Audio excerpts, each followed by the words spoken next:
একদা সবুজ পাহাড়, নীল আকাশ আর ঝর্ণার কলতানে ঘেরা এক গ্রামে বাস করত এক তরুণ রাখাল। তার নাম ছিল নিলয়। সারাদিন সে তার ভেড়ার পাল নিয়ে মাঠে মাঠে ঘুরে বেড়াত। নিলয়ের জীবন ছিল সাদামাটা, কিন্তু তার বাঁশির সুর ছিল অদ্ভুত মায়াবী, সে সুরে যেন প্রকৃতিও থেমে শুনত।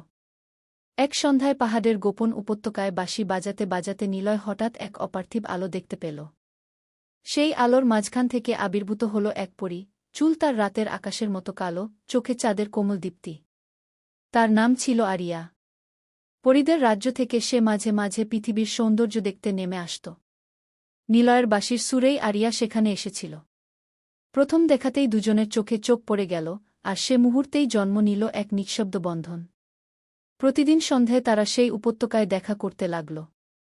নিলয় তার সহজ জীবনের গল্প বলত, আর আরিয়া শোনত পরীদের আকাশরাজ্যের কথা, যেখানে তারা ডানায় ভর করে তারা উড়ে বেড়ায়।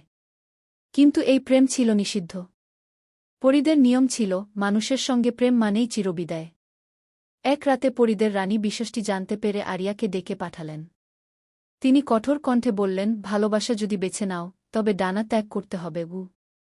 আরিয়া দ্বিধায় পড়ে গেল। একদিকে অমর পরিজীবন, অন্যদিকে নিলয়ের মানবিক ভালোবাসা। শেষ পর্যন্ত সে হৃদয়ের ডাক শুনল। সে তার ডানা ত্যাগ করে মানুষের রূপ নিল। ডানা হারিয়ে দুর্বল হয়ে পড়লেও আরিয়ার চোখে ছিল শান্তি। নিলয় তাকে বুকে টেনে নিল। পরীদের রানী দূর থেকে এই দৃশ্য দেখলেন। তিনি বুঝলেন, ভালোবাসা কোনো নিয়ম মানে না। রানী আশীর্বাদ দিলেন, আরিয়ার ডানা আর ফিরবে না, কিন্তু তার ভালোবাসা হবে চিরন্তন।